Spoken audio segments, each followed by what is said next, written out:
Si je vous dis les raisons pour lesquelles j'ai voulu faire ma bar mitzvah, ça va être un petit peu trivial, mais Tu peux nous raconter ta bar mitzvah? non, mais moi, je voulais faire une bar mitzvah. J'avais 12 ans et demi. Je n'avais pas de goût pour ça particulier. Par contre, j'avais fait celle de mon grand cousin et quelques années avant. Et j'avais été très impressionné et par la fête, et par le moment, et par la foule réunie, et par les cadeaux. Et donc, je me disais, bah, je veux tout ça. Je veux cette célébration.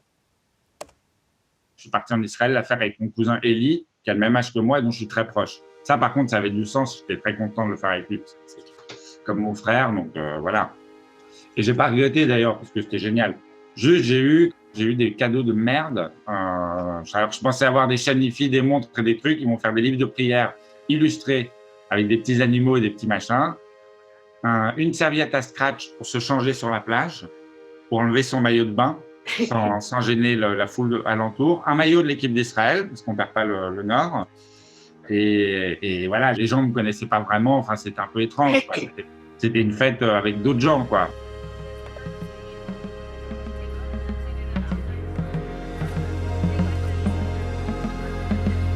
Before the aircraft could move, everyone must be seated with their seatbelts securely fastened. All of your tray tables and your carry Adam scroll so now lowered. All of your tray tables and your carry Adam scroll. All of your tray tables and your carry Adam scroll so now lowered.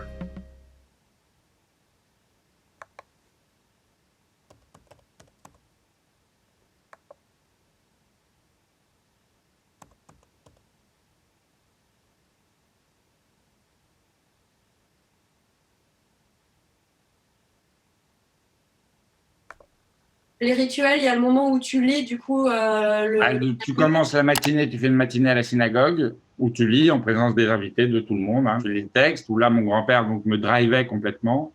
Et du coup, j'ai plongé la tête la première de temps. J'ai fait ce que normalement les jeunes garçons juifs font à partir de l'âge de 8 ans, 9 ans, 10 ans, mais en tout cas beaucoup plus tôt, le Talmud Torah, l'apprentissage des textes pour la bar mitzvah. Moi, je l'ai fait à partir de 3 mois avant le début, quoi, avec mon grand-père pendant les pauses déjeuner quand j'étais au collège à côté de chez eux.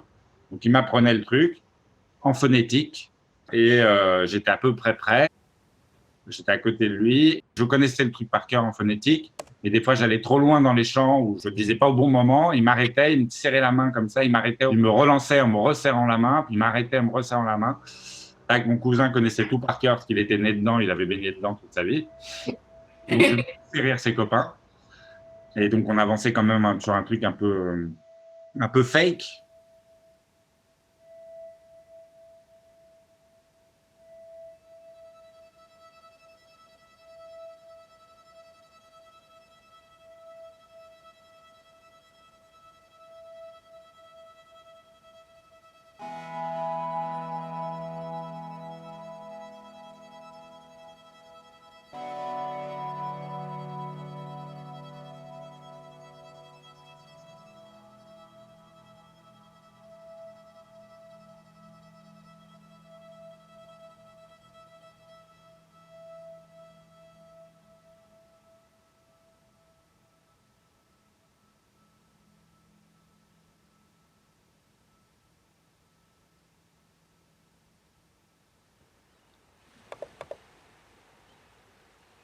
Tout mon truc par rapport à la religion juive, par rapport au fait d'être juif, par rapport à tout ça, c'est lié à ma grand-mère. C'est elle qui m'a tout. C'est comme notre source à tous, quoi.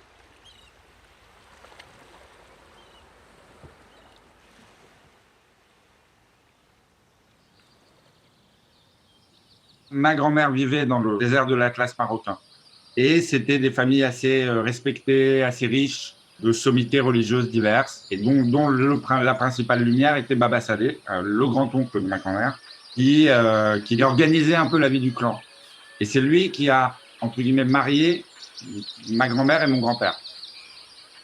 Il y avait plusieurs prétendants pour ma grand-mère, et elle a quand même choisi mon grand-père parmi eux. Lui, il venait d'une autre tribu de la classe marocain, qui s'appelait les Chlais. Eux, ils mangeaient avec les mains, ils étaient nomades, ils s'asseyaient par terre, ils avaient une connaissance et des rituels religieux qui étaient beaucoup moins importants. Donc, c'était très différent, quoi. En gros, elle te dit qu'il était charmant, il était plutôt pas mal. C'est vrai que mon grand-père était plutôt beau gosse quand il était jeune ado. Et ouais, je pense que le fait qu'il vienne d'ailleurs devait, enfin, tu vois, de l'extérieur, en gros, devait lui donner une aura supplémentaire. Elle ne voulait que lui. Et donc, le mariage est mi-arrangé, mi-pas arrangé. Et Baba Saleh a pris sous son aile mon grand-père et en a fait son disciple, en quelque sorte, un de ses disciples. Et il a fait sa formation de rabbin, parce que mon grand-père voulait devenir rabbin.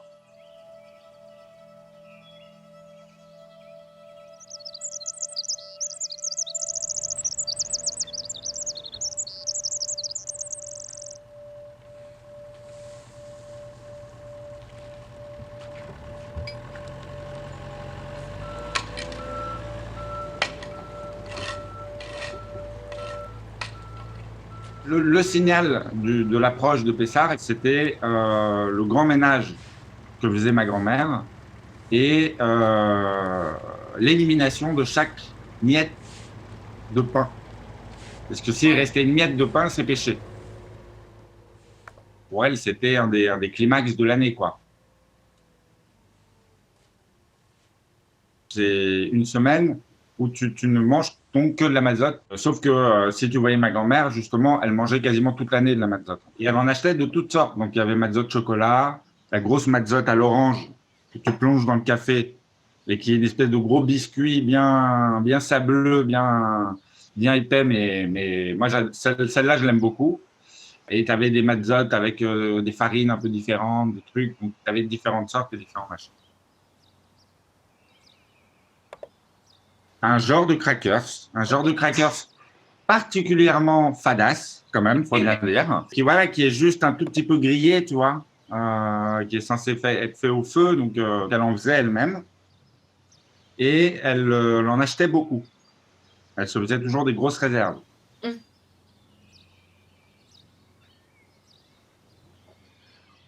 Le moment où je voyais que c'était une fête importante et c'était une fête particulière, c'était mon grand-père aussi, qui était rabbin, et qui participait plus du tout à ce qui se passait à la table, il se remettait dans les livres complètement.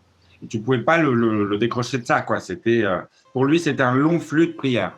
Le fait de le sentir comme ça au bout de la table dans son truc, ça mettait une espèce de pesanteur sur le moment, quoi.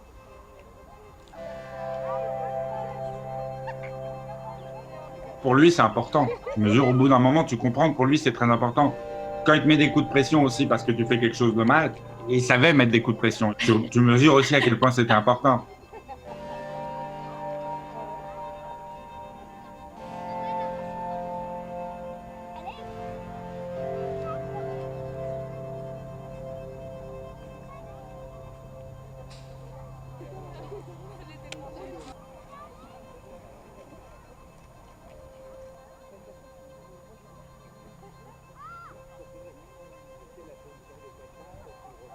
Au début, tu as 3 grandes mazzottes rondes, comme ça, qui apparaissent. Enfin, en tout cas, c'est comme ça que les faisait ma grand-mère, complète.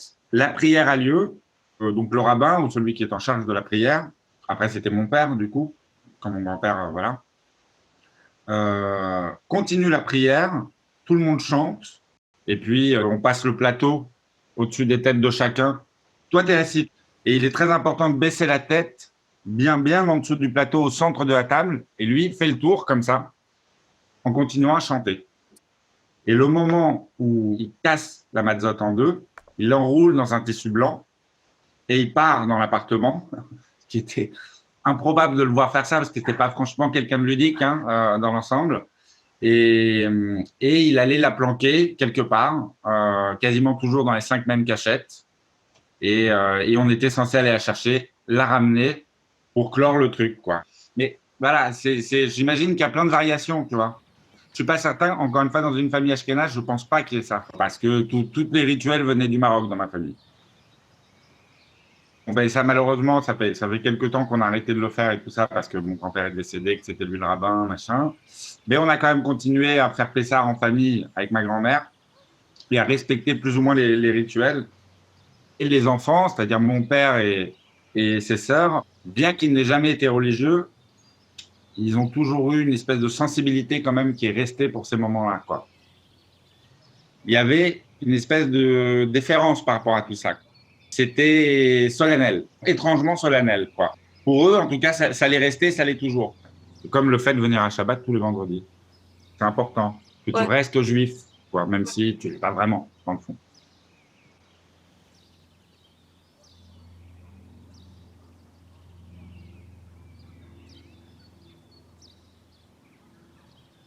J'adorais mon grand-père, j'avais beaucoup moins de rapports, de liens avec lui. Ma grand-mère, c'était une de mes meilleures amies, quoi.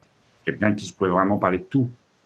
Et ça, et en plus, c'est quelqu'un qui m'a justement raconté tout ça, transmis tout ça, l'histoire de notre famille, les origines, les trucs, c'est ça. C'est elle aussi qui m'a le plus raconté mon grand-père. Hein. Parce que les grands-pères, ils parlent moins peut-être aussi. Et oui, il n'était pas super causant. Il y a un moment où la seule raison qui pourrait m'amener quand même à me plonger dans cette histoire, à la comprendre mieux, c'est pour la transmettre. Déjà, ça me fait vraiment chier que d'éventuels enfants n'aient pas connu ma grand-mère, quoi. Ça me saoule.